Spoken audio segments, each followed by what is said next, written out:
सभी को जय मसीह की। आप सभी का स्वागत है परमेश्वर के जीवित हजूरी में। मैं प्रभु का दास। आज फादर्स डे है और परमेश्वर बहुत समय से मेरे मन में डाल रहा था कि मैं आज फादर्स डे के मौके पे मैं आप लोगों को कुछ परमेश्वर के वचन बताऊं कि परमेश्वर के वचन में ऐसी कौन सी बातें हैं जो मुझे आज जाननी चाहिए। तो आइए हम वचन में जानने से पहले छोटी सी प्रार्थना करें कि आज के वचन के द्वारा आप आशीषित हों और आपका पूरा घराना आशीषित हो। हालेलुया। मेरे महान सर्वशक्तिमान पिता परमेश्वर, हम धन्यवाद करते हैं आज के दिन और इस समय और इस वक्त के लिए प्रभु जी जो आपने हमें दिया है।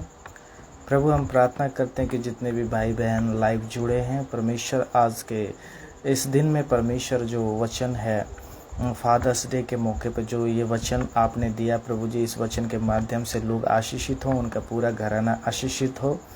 प्रभु हम प्रार्थना करते हैं जो भी लोग इस वचन को सुने उनके जीवन में तेरी महिमा होने पाए। पिता हम धन्यवाद करते हैं और इस छोटी सी प्रार्थना को यीशु के नाम से मांगते हैं, आमीन। हालेलुया।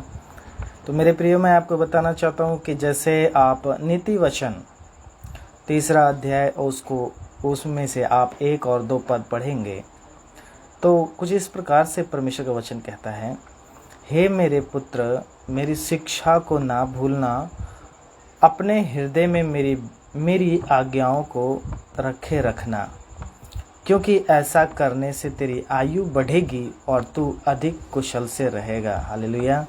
प्रभु का धन्यवाद देते इस वचन के लिए। प्रभु का वचन क्या कहता है मेरे प्रियो कि हे मेरे पुत्र, मेरी शिक्षा को ना भूलना, अपने हृदय में मेरी आज्ञाओं को रखे रखना।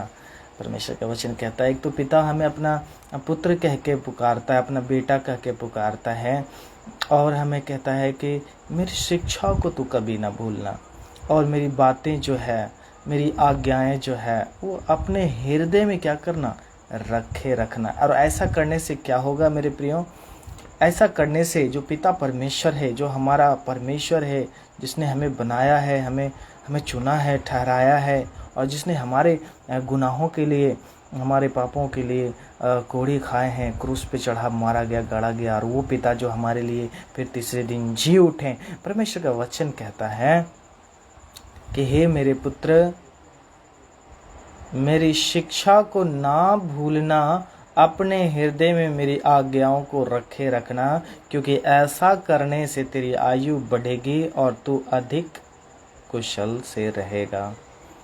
हालेलुया।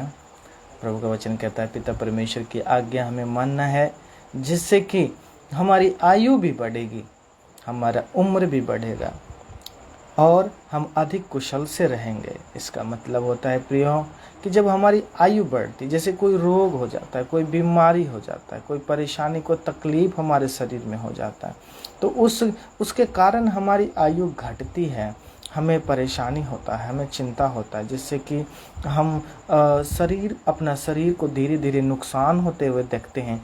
लेकिन परमेश्वर की आज्ञाओं को मानने से, उसकी आज्ञाओं को अपने हृदय में रखने से, उसकी शिक्षा को सुनने और उस पर चलने से क्या होता है, हमारी आयु बढ़ती है और हम अच्छे से रहते हैं। हालेलुया।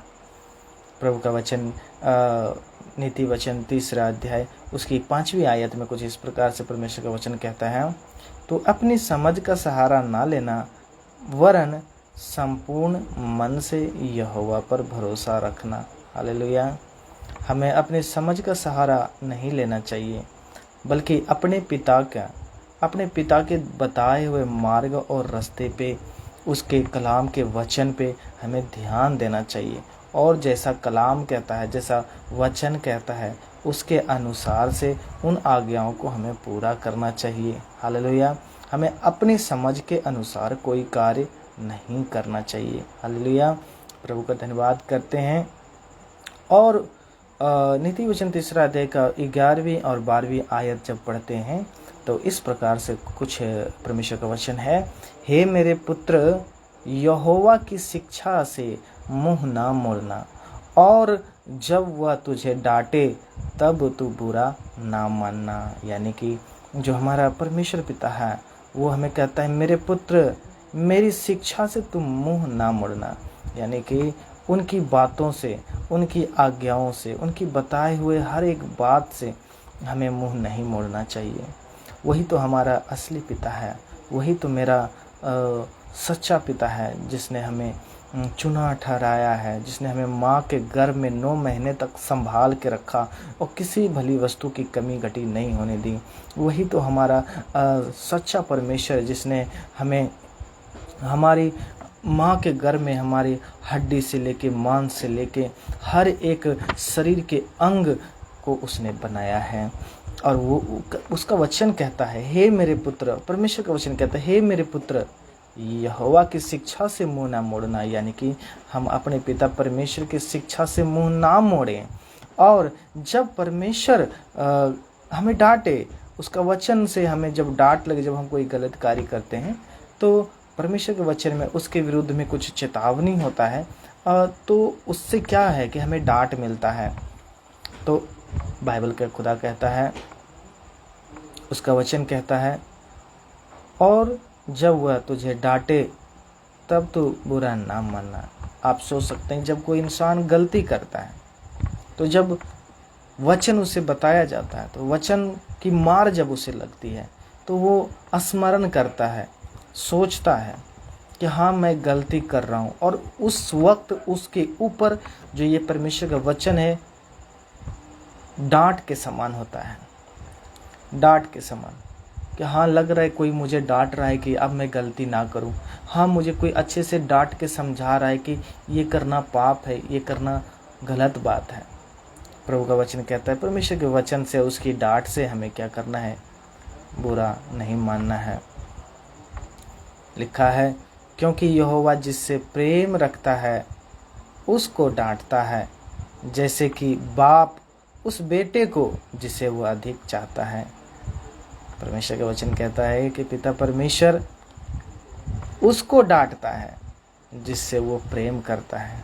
जैसे पिता, हमारा शारीरिक पिता, जैसे वो अपने बेटे को डांटता है। क्यों डांटता है? कि तुम गलत काम मत करो, क्योंकि वो अपने बच्चे को बहुत चाहता है, वो अपने बच्चे से बहुत प्यार करता है, इसलिए उसको डांटता है। मेरे प्रियो, आज फादर्स डे है। जैसे पिता अपने बच्चे से प्रेम रखता है, वैसे ही परमेश्वर भी हमसे प्रेम रखता है। जैसे परमेश्वर हमको डांटता है अपने वचन के अनुसार, वैसे हमारा शारीरिक पिता भी हमें कभी कभी डांटते हैं। तो उनकी बातों को बुरा नहीं मानना है, उनकी आज्ञाओं को कभी नहीं तोड़ना है, और जो परमेश्वर का वचन कहता है हमें उसे पूरा करना है। हालेलुया। प्रभु आप सभी को बहुत आशीष दे आज के इस वचन को सुनने के लिए। तो आज इस फादर्स डे के मौके पर आप लोग अपने पिता को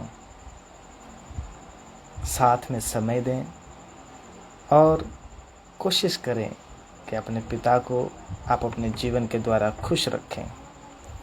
तो सभी को जय मसीह की। प्रभु आप सभी को आशीष दे।